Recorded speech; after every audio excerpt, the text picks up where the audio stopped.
श्रीमद् भगवद गीता यथारूप अध्याय 6 श्लोक संख्या 9 और 10। सुहृन्मित्रारयुदासीनम् अध्यस्थ द्वेषय बन्धुषु साधुष्वपि च पापेषु संबुद्धिर्विशिष्यते। जब मनुष्य निष्कपट हितैषियों, प्रिय मित्रों, तटस्थों, मध्यस्थों, ईर्ष्यालुओं, शत्रुओं तथा मित्रों, पुण्य आत्माओं एवं पापियों को समान भाव से देखता है तो वह और भी उन्नत माना जाता है। योगी युञ्जेत सततम आत्मानं रहसि स्थितः एकाकीयत चित्तात्मा निराशीर परिग्रह। योगी को चाहिए कि वह सदैव अपने शरीर, मन तथा आत्मा को परमेश्वर में लगाए, एकांत स्थान में रहे और बड़ी सावधानी के साथ अपने मन को वश में करे। उसे समस्त आकांक्षाओं तथा संग्रह भाव की इच्छाओं से मुक्त होना चाहिए। तात्पर्य: कृष्ण की अनुभूति ब्रह्म, परमात्मा तथा श्री भगवान के विभिन्न रूपों में होती है। संक्षेप में, कृष्ण भावनामृत का अर्थ है भगवान की दिव्य प्रेमा भक्ति में निरंतर प्रवृत्त रहना।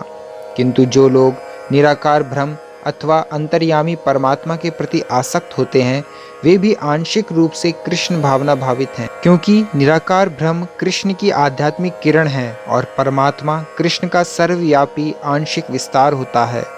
इस प्रकार निर्विशेषवादी तथा ध्यान योगी भी अपरोक्ष रूप से कृष्ण भावना भावित होते हैं। प्रत्यक्ष कृष्ण भावना भावित व्यक्ति सर्वोच्च योगी होता है, क्योंकि ऐसा भक्त जानता है कि ब्रह्म और परमात्मा क्या है।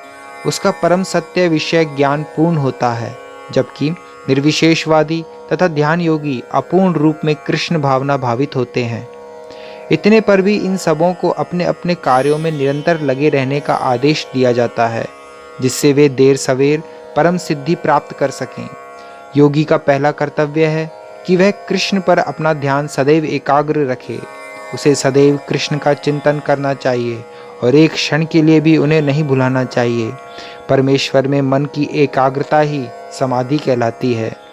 मन को एकाग्र करने के लिए सदैव एकांतवास करना चाहिए और बाहरी उपद्रवों से बचना चाहिए। योगी को चाहिए कि वह अनुकूल परिस्थितियों को ग्रहण करे और प्रतिकूल परिस्थितियों को त्याग दे, जिससे उसकी अनुभूति पर कोई प्रभाव ना पड़े। पूर्ण संकल्प कर लेने पर उसे उन व्यर्थ की वस्तुओं के पीछे नहीं पड़ना चाहिए जो परिग्रह भाव में उसे फंसा ले।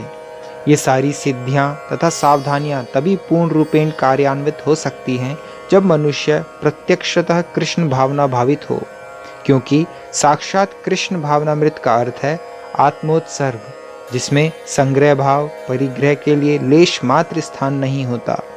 श्रील रूप गोस्वामी कृष्ण भावनामृत का लक्षण इस प्रकार देते हैं: अनासक्तस्य विषयान् यथारहमुप्युञ्जतः निर्बंध कृष्ण संबंधे युक्त वैराग्य मुच्यते प्रापंचिकतया बुद्धया हरि संबंधी वस्तुनः मुमुक्षुभिः परित्यागो वैराग्यम फल्गु कथ्यते।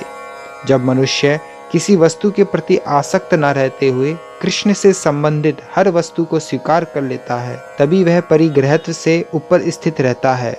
दूसरी ओर जो व्यक्ति कृष्ण से संबंधित प्रत्येक वस्तु को बिना जाने त्याग देता है, उसका वैराग्य पूर्ण नहीं होता।